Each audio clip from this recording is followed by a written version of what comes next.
તો રાજકોટમાં કોંગ્રેસના ઓબીસી વિભાગની પત્રકાર પરિષદ કોંગ્રેસના ઓબીસી વિભાગે ક્યુઆર કોડ જાહેર કર્યો છે। લોકોને કોંગ્રેસમાં જોડાવાની અપીલ કરાઈ છે। રાજ્યમાં 53% વસ્તી હોવા છતાં ઓબીને ન્યાય નથી મળતો। મહેશ રાજપૂતનું આ કહેવું છે। પૂર્વ સાંસદ વિક્રમ આડમે કોન્ટ્રાક્ટ પદ્ધતિ પર સવાલો ઉઠાવ્યા છે। આઉટસોર્સિંગના કારણે શોષણ થતું હોવાનો પણ દાવો કરવામાં આવ્યો।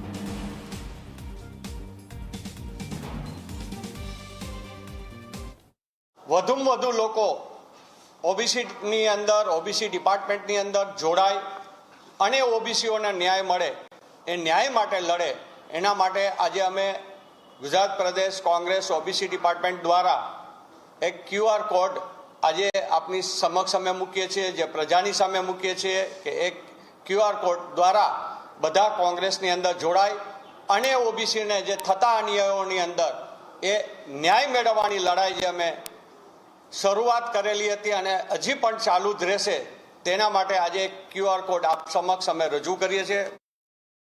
ગુજરાતમાં લગભગ 4 લાખ લોકો આઉટસોર્સિંગથી નોકરી કરે છે। એમાં અધિકારો કેના જાય છે?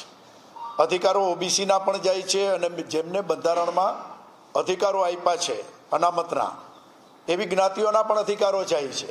હરેક ડિપાર્ટમેન્ટની અંદર જગ્યા ખાલી છે અને જે ડિપાર્ટમેન્ટમાં જગ્યા ખાલી હોય એનો ખામિયાજો તો જનતાએ ભોગવવો પડે છે। તો શા માટે આઉટસોર્સિંગથી? આઉટસોર્સિંગ એ સરકારની મોનોપોલી છે। એમની ઈચ્છા પડે એમને કોન્ટ્રાક્ટ આપે। ગુજરાત સરકારની તમામ નોકરીઓમાં ખાલી જગ્યા છે એ કાયદેસર ભરવી જોઈએ, જેથી કરીને અનામતનો લાભ જે જ્ઞાતિઓને મળે છે, એમના દીકરા હોય કે દીકરી હોય,